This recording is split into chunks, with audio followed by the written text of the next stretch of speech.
Paul, in his letter to the Galatians, said, I see that you observe days and months and seasons and years. I am afraid I have labored over you in vain. Now here we are, this crowded week of observing these different days. And this is the season. And naturally it's the year. What did Paul give to the world? What he gave to the world is this, that the Spirit of God and the human imagination are one. He said, we did not receive the spirit of the world, but the Spirit which is from God, that we may understand the gifts bestowed upon us by God. Here is the one that became the many, that the many may become the one. For one must be all, and comprehend within itself all things, both small and great. Everything in the world, all that I behold, though it appears without, it is within, in my imagination, of which this world of mortality is but a shadow. So when we are told, if I be lifted up, I will lift all men and draw all men unto me. Now we are told he is lifted up. Therefore all men are already redeemed. But they have to experience it within themselves. They are already redeemed. But in this world of mortality, this must be now, I would say, repeated within the individual. For he must contain and experience all within himself. There is only God in this world. God only acts and is in existing beings or men. So let me share with you a story that was given to me last Friday night. This lady's husband's name is Ray. When I use the word Ray, I am speaking of her husband. She said, last year, Ray said to me, it's going to cost $1,000 to put on a roof, a new roof. We need the roof. It'll cost $1,000. She didn't say they could not afford it. She just said, I saw the new roof. Right then and there, I saw the new roof. Then she said, I was working at my sewing machine. It's an old one, but it was adequate. It did the job. But I would like a new one, she said. And so I imagined a new one. Here's the old one, but I imagined the new one. Then I was putting away my tape recorder, and I felt how heavy this thing is. I would like a new, lightweight one. I put the old one away, the heavy one, but I thought I would like a new one that is light of weight. So I put away the new one that was light of weight. Then she said, Ray said to me, my new shoes hurt. He just bought them and they were hurting. Well, I wanted him to have shoes that did not hurt. That in my imagination. All this was last year. Then came the turn of the calendar year, and we had a robbery. No, they didn't steal the roof, but they took the other movable objects. And this past week, I got a settlement from the insurance company, pardon me, for $2,050 odd. I now have my nice new sewing machine. I have my nice lightweight tape recording. Ray's shoes do not hurt. And there is money for the roof and much, much, much left over. Now, who instigated the robbery? Now on Friday you will hear, if you go to service, there are 7 words on the cross. 3 taken from Luke, 3 from John, and 1 from Matthew and Mark. It's the same one from Matthew and Mark, which is the 4th one. My God, why hast thou forsaken me?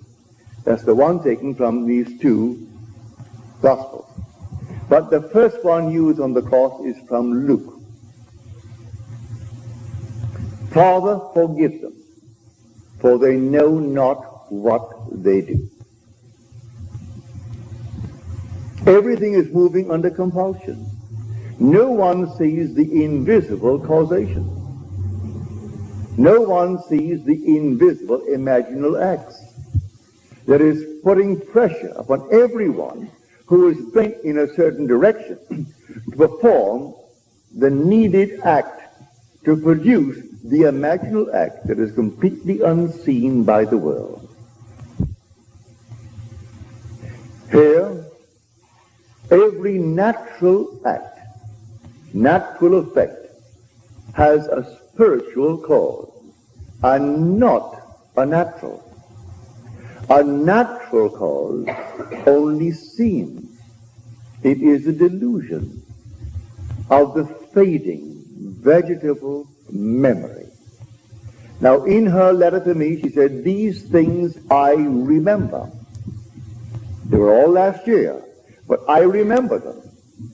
In her case, she is blessed that she could remember when Ray said to her, it's going to cost $1,000 to put on the new roof, and I saw the new roof. Even though at the moment, maybe, we thought we could not now afford the new roof. When I used my sewing machine, it was adequate, it was good, it did the job, but I would like a new one, and I saw a new one. And when I put away my tape recording, it's all right, it was adequate, but it was heavy when I put it away. I thought, I've seen all these nice, new, lightweight ones, and I would like a nice, lightweight one, good one. Now she said, I have all of them. I have my nice, new, lightweight, my new machine, Ray's shoes, they do not hurt, and the roof will be a new one. The money is there, and much left over. So the first cry on the cross, Father, forgive them. They know not what they do. They're all asleep, moving under compulsion. And men and women, unwittingly, most of them, some wittingly, are setting the whole thing in motion. And they're simply moved. So someone given to the feeling of getting something for nothing, so he takes the tape recorder. If he sells it for anything, that's profit. It cost him nothing. No matter what it cost her, whatever he could get for it, that was sheer profit. If he goes out and he finds something that he stole for $100, and he could move it quickly for $15, and one gets a bargain, he made $15. It cost him nothing. His investment was nothing. And there are those in the world who think that way. They're all passing through the furnaces. So the first word on the cross, a word on the cross does not mean a single word. It's a completed thought. So the shortest word is, I thirst. But there are 2 words. Then the next one from John is, it is finished. There are 3 words. All right. Still, it is 1 word when you take the 7 words. So the first word is from Luke. Father, forgive them, they know not what they do. And then comes Luke's second, then comes John's first, then comes Matthew and Mark, and then comes two from John, and then Luke completes it. Father, into thy hands I commit my spirit. But when he said, and this little punctuation mark has been pushed around in the second word on the cross, which is from Luke, and the thief turns to him and asks him to have mercy on him. And he said, behold, I say unto you, today thou shalt be with me in paradise. Well, you could alter the punctuation mark and put the comma after today. But no, leave it just as it is. Behold, I say unto you, today thou shalt be with me in paradise. This is now resurrection. And when I am lifted up, I will draw all men unto me. For all things are in my own wonderful human imagination. And I am all imagination. So when I am lifted up, I draw all. At the very moment, I draw them all with me. But they individually must have the experience that I have had. But they are already redeemed because I took them up with me. Because all things exist in the human imagination. And anyone who is resurrected, well, he can't be resurrected and leave behind him any part of himself. So the whole vast world is raised up with him. I am telling from experience, the heavenly chorus sings when this thing took place. They sing the fall, actual fall into division, and the resurrection into unity. They sing it out. And then the regeneration through resurrection from the dead. They actually sing it out. And the words, it is finished, I heard it, but I didn't sing it. The heavenly chorus sang it. When I walked by and everyone was made perfect as I was perfect. And then at the very end, the chorus sang out, it is finished. That was the sixth word on the cross. And the last one is when this garment comes off. And that is the 31st Psalm, the 5th verse. Into thy hands I commit my spirit. Complete the verse.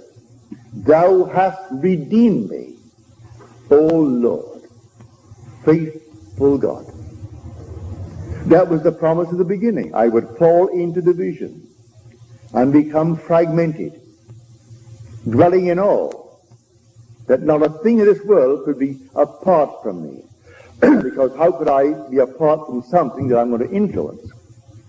Because all things by a law divine in one another's being mingled. If I'm not penetrating you now, I couldn't see you. You couldn't hear me if I did not penetrate you and you penetrate me. So all things by a law divine in one another's being mingled. So when I am lifted up, I take with me my entire universe, my whole vast world, knowing that every one that is now shadowed in that world will have a repetition of the same experiences. For one fell into division, and then resurrected into unity, bringing all back together into the one. So in her case, I can't tell you how thankful I am that she shared it with me. That she could now actually feel that the robbery, which seemed at the moment of a shock, she lost the tape recorder, she lost this, all the movable objects. And then came the settlement from the insurance company for $2,050, which replaced these with the new ones, all the light ones, and enough to put on the roof. and then still left over. So, Father, forgive them. Yes, the thieves of thieves. It's yourself pushed out anyway. Here someone is tonight accused for stealing maybe what? A little cup or a saucer. And yet the bank where I bank, United California Bank, they're still looking for the internal thief who stole $50 million last year from their subsidiary in Basel, in Switzerland. $50 million. And they know it all is on the inside. It can only be on the inside by trusted employees. They think they can bring it down to six trusted employees. They can't quite put their fingers on it because in Switzerland there are all these strange hidden accounts. But they are missing $50 million. So someone goes into the bank and holds it up and gets $1,000, and we balloon the whole thing. The other thing is hush-hush. Here is a bank in Illinois a few months ago, close to $7 million, and they still can't quite put their finger on how it happened on the inside. No one came in and robbed them. And we speak of the little shoplifting on the outside, and the poor little girl goes off to jail, or the little boy goes off to jail. I'm not condoning it. If you could stop the investment from the inside, your dividends would jump from its present little 3% or 4% to 20%. If you could only stop it from the inside. All things happen, really, in the true sense of the word, from the inside. So that every so-called act in the outer world that seems so, well, a cause in itself. May I tell you, every natural effect has a spiritual, imaginal cause, and not a natural. A natural cause only seems, it's a delusion of what? The fading memory. Man can't quite remember. Pardon me. Luckily, she remembered when Ray said we could use and need a new roof. But it would cost $1,000, and so that's put into the future. She remembered when he complained the new shoes were hurting. In her mind's eye, she revised it instantly, at that moment. The roof and the shoes. When she worked on her machine, she revised it. It was adequate, but she said, I have a new machine, sewing machine. And putting the heavy tape recorder away, she wanted a new one that was light of weight, and she revised it, and she got, in her mind's eye, a lightweight new tape recorder. Then she goes home one day to find the house had been robbed. She had carried insurance, so she brought in the insurance, and here they paid her the $2,000, which replaced all these things in a new way. So I tell you, this story is the greatest story ever told. There's no story like it. But Christianity needs forever and forever to be saved from secular history. It is not secular history. It's the history of your own wonderful human imagination. God and your own imagination are one. They're one. You are an immortal being. You cannot die. Because you're all imagination. And when you actually know it from experience, then you can wipe your tears. Nothing can pass away. You may not see them with a mortal eye, touch them with a mortal hand, but they are in a world just as real as this. Just as real. Continuing the journey until they reach that moment in time when they are resurrected. And then their scattered body begins to be collected, and they're gathered together into one. So one must be all, and comprehend within himself all things, both great and small. And you are that one that actually fell. And then, in falling, you became fragmented. You became divided into the unnumbered parts, and each seems to be independent of you as you look out on it. You're only looking out on yourself pushed out. And your whole vast world must make real your unknowing imaginal acts, or your knowing imaginal acts. I ask you to trust this teaching. Believe in your imaginal acts. You may not see it tonight or tomorrow, but believe in it. Actually assume the most glorious thing in the world for yourself or any aspect of yourself. Trust it.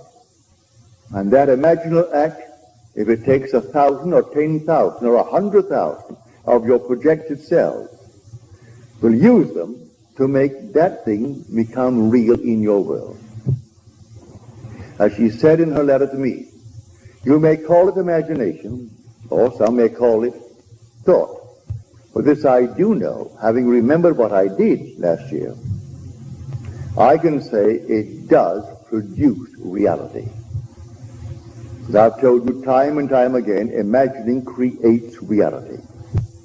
That all the objective facts of the world are produced through imagination.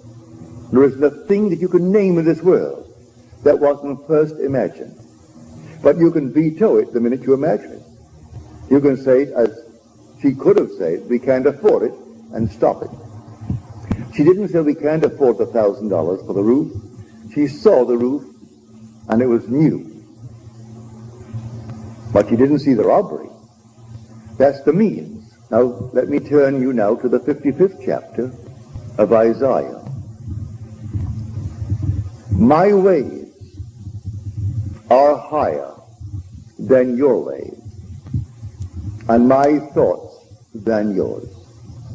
This is the chapter where you're told, my word shall not return unto me void, but it must accomplish that which I purpose and prosper in the thing for which I sent it. So my ways are higher than your ways. Don't concern yourself with how it's going to be done. For the same voice who spoke these words said this in the 32nd chapter of Deuteronomy, the 39th verse. I, even I, am he. I kill, I make alive. I wound, I heal. I do all these things, and none can deliver out of my hand. He's playing all the parts. And if one is basically inclined to steal, he will use it to produce the necessary means to get the money to put on the roof. So she comes home, and there was a robbery. All the things have been replaced with new ones and better ones as she desired them. At the moment, it seemed to be a shock, but she set the whole thing up in motion, for she's the one who spoke those words. I kill and I make alive. I wound and I heal. And none can deliver out of my hands. For the Spirit of God and the human imagination are one. And there is nothing but God. All things were made by him, and without him was not anything made that was made. And so if all things are made by him, is there a thief in the world? He's playing that part. Is there a so-called hero in the world? He's playing that part. A coward? He's playing that part. He's playing every part in the world, and it all adds up to produce the unseen imaginal acts of men. So you are alone, and you think no one sees me, and this means nothing. It's only my imagination. And you carry on your lovely imaginal act. And so that's it. Not knowing that you're actually producing tomorrow's effects in this world. And when it comes into the world, that natural effect has an unseen, invisible, imaginal act as cause, and not a natural cause. A natural cause only seen. It is a delusion. Delusion of what? Of your fading memory. You don't remember when you did it. So when confronted with your own harvest, you can't quite believe it. You can't remember when you did anything that could actually be like this. I didn't rob myself. I never thought for one moment of robbery to get the money. No, but I did see the whole thing done. And there are thieves in the world, all over the world, and they're all played by God. There is nothing but God. God only acts and is in existing beings or men. Now let me find that actor, because God only acts, and he is in all existing beings or men. Well, I'm a man. I've got to find that actor. For the thing that I see reflected in the mirror when I shave in the morning is a mask. That's persona. Now, who is wearing that mask? I answer, if you say, Neville, I turn around and I say, yes, here I am. But who is the being that is there? I am. That's my real name. But the mask is called Neville. But I will say, I am Neville. So the wearer of the mask called Neville responds. That being in that mask, behind that mask that no one sees, is God. And now the whole vast Christian will celebrate this victory of God, that he actually died, literally died. But God's first attribute is mercy. And God turned death into sleep. And then rose the sexes to work and to weep. And so all the sexes rose as masks. When God died, he buried himself in humanity and died. And then his first attribute, mercy, turned it into sleep. That's what Blake meant when he said eternity exists. And all things in eternity independent of creation, which was an act of mercy. That was the merciful act, to turn death into sleep. And God is dreaming this dream. One day he will awake. And when he awakes, he resurrects. And then he gathers into his own being all his scattered beings. So all are gathered together. When I depart this time, may I tell you, I am taking everything in the universe with me. And when I am lifted up, I will raise all unto me. Read it in the 12th chapter of John. Not one can be left, because all things exist in the human imagination. But it's not raised up until he who is scattered is awakened to unity. And then he draws into his one being all that was scattered. So they sing his fall into division and his resurrection to unity. His fall into the generation of decay and death, and his regeneration into the generation of the resurrection from the dead. So when he actually is raised from the dead, he gathers all into his own being. And they're all with him. No matter where he goes, he has his whole vast world raised up, hasn't left one behind him. But everyone scattered in the world will have a reproduction of that drama within themselves.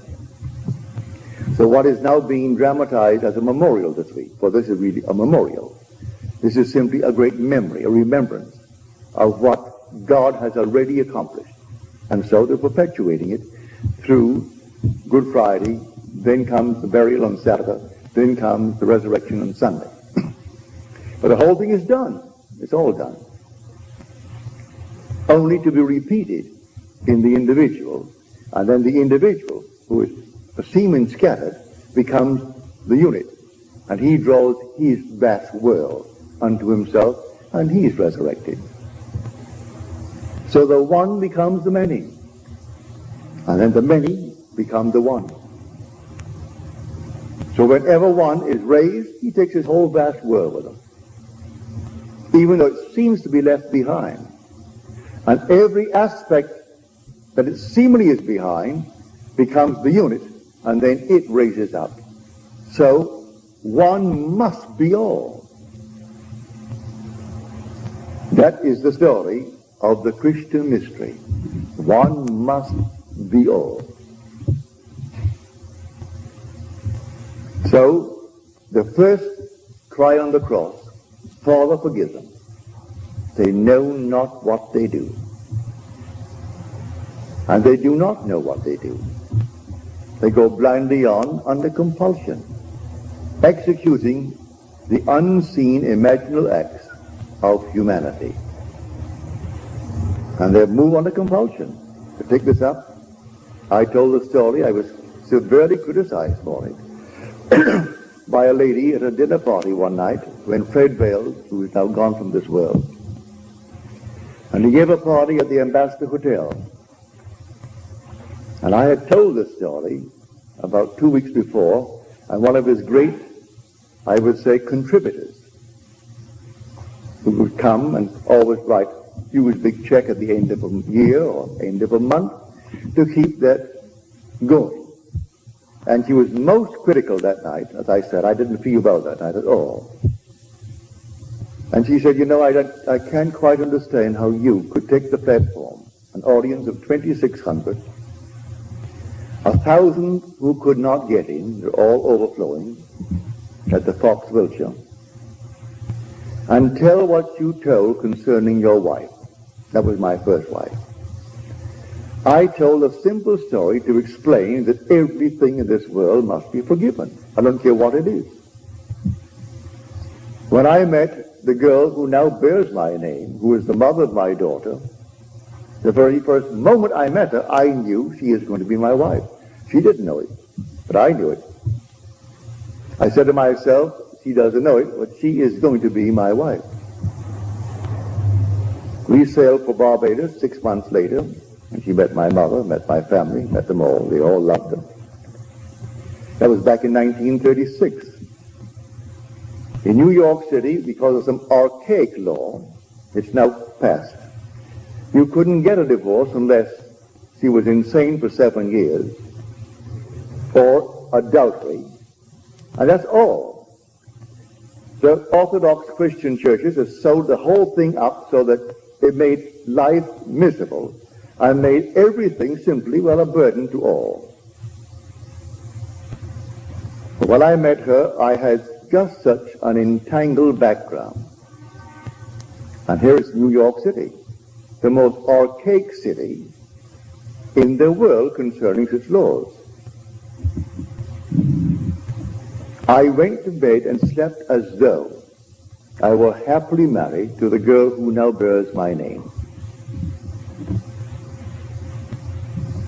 I did not have any physical emotion with her. Just she was sleeping there and I am here, and it's blissful. I did that for 1 solid week. Then comes a telephone call from the court one morning, telling me that I must come down to this federal court on Tuesday morning. Well, I was groggy. It was early in the morning, and in those days I didn't rise as early as I do now. And so I just said, all right, and I hung up. After I hung up, I wondered, what on earth is all this nonsense? What have I done? I must be in court. I haven't received the summons. Not a thing. I must be in court. Well, on Tuesday morning that I'm supposed to be there, I made no effort to go there. And about 9:30, the phone rang. It's the court. And they say to me, you're supposed to be here in court this morning. We meet at 10. And I said, what on earth am I supposed to be in court for? They said, well, it happens that your wife is arrested. And we thought maybe you could throw some light on the reason for her arrest. That's why we're asking you to come down. Well, I wasn't shaved. I simply threw myself into the clothes, and off I went to a taxi down to the court. And I got there just as they were bringing her in. Man whispered into the three judges, one judge's ear, that I was in the audience. The judge asked me to take you don't have to swear, but would you please take the stand and throw some light on the behavior of your wife? She tells me you've been separated now for almost 14 years. I said, yes. Is it a religious reason why you've been separated? I said, no, none whatsoever. We knew we were wrong the very first day we got married. We knew it was completely a failure. Well, right away. Then he read the case. She was picked up for shoplifting. They went to her home and found other things in her home. I said, what do you say for this? I said, as far as I'm concerned, I don't think that really she is a shoplifter. As far as I'm concerned, she just moved under compulsion, taking into consideration her age. She's 8 years my senior, and she's passing through a certain emotional state. And do be lenient. We have a son, and he lives with me. And I don't want anything to happen to his mother that would cast any shadow on his life. He is a wonderful boy. He is in my charge by law. He is in my home, lives with me, and I don't want anything to happen to her that in any way would reflect upon my son. The judge said, in all my years on the bench, I have heard no plea by one for another who has every reason in this world to get her committed, because that in any other state would be enough for what he wants, which is the divorce. And yet he pleads for her. He sentenced her to 6 months, and then on my plea, he suspended it. She met me on the outside and said, Neville, that was a very decent thing to do. Give me my papers. She knew I was looking for. And my dancing partner told her I was looking for to serve the papers and therefore to be scarce and move out of New York City. So she did. But she had to commit the act, and they had to call me and ask me to throw light upon that. How could I condemn her? Who was the actual cause of her shoplifting? I slept as though I were blissfully married to the girl who now bears my name.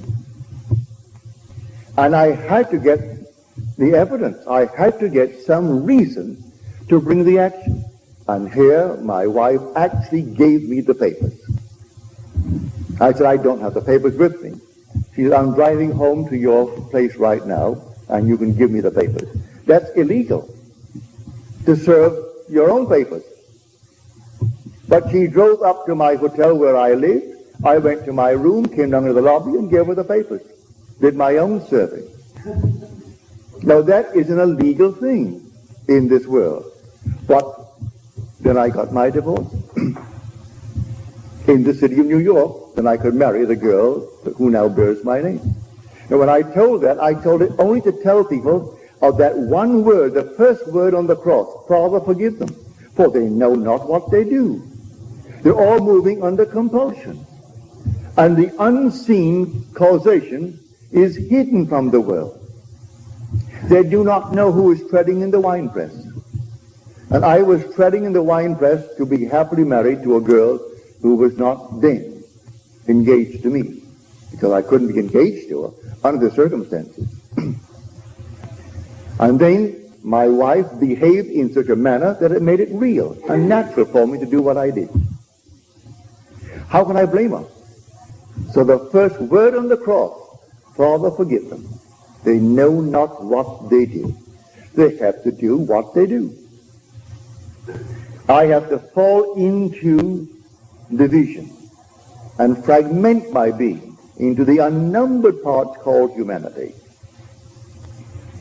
and then rise into unity and gather all my scattered members together and rise as God himself. That's the story.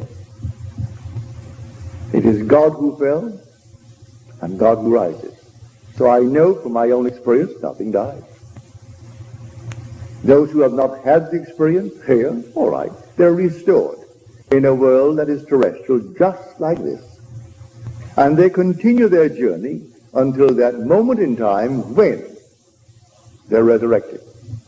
And resurrection is resurrection into unity. And the outpictured world, the whole vast universe, is himself pushed out, is gathered together then. And they move up. And I, when I am lifted up from the earth, I will draw all men unto me. See it? This is the mystery of which we speak here night after night. You're not some tiny little thing that's pushed out. You are the whole. One must be all. And the day will come, you will find that you really are the all. So not one person in the universe could be outside of you when you are resurrected. Because as you are raised up, you raise all with you. And each will have the experience of being raised up, and all, eventually, will be the one. And in that day, there shall be one. His name one, as we are told in Zechariah. But Blake tells it so beautifully in his dream of 9 nights, called Valor, or the 4 zones. And then he tells a story of the falling into division. And when they're all gathered together, this one man they call Jesus. And they in him and he in them live in perfect harmony in Eden, the land of life. For you are the Lord Jesus Christ, whose resurrection they're going to celebrate this coming Sunday. Who tell that to the priest that slapped you? Tell that to any minister. Because they are sound asleep. They do not know who the Lord Jesus Christ is. I tell you, the Lord Jesus Christ is buried in you. And he is your own wonderful human imagination. That's the Lord Jesus Christ. And when he is raised in you, you will raise all in this universe with you. That is the story. So I want to thank my friend for sharing with me her experience and being big enough to remember. If man could only remember the imaginal acts. She remembered when the roof needed repairs or a new one, and the cost was excessively high for them at the moment. She remembered her husband complaining about the pain the new shoes caused, the weight of the tape recorder, and then working on the machine, the sewing machine, and it was adequate, it was good, but she would like a new one.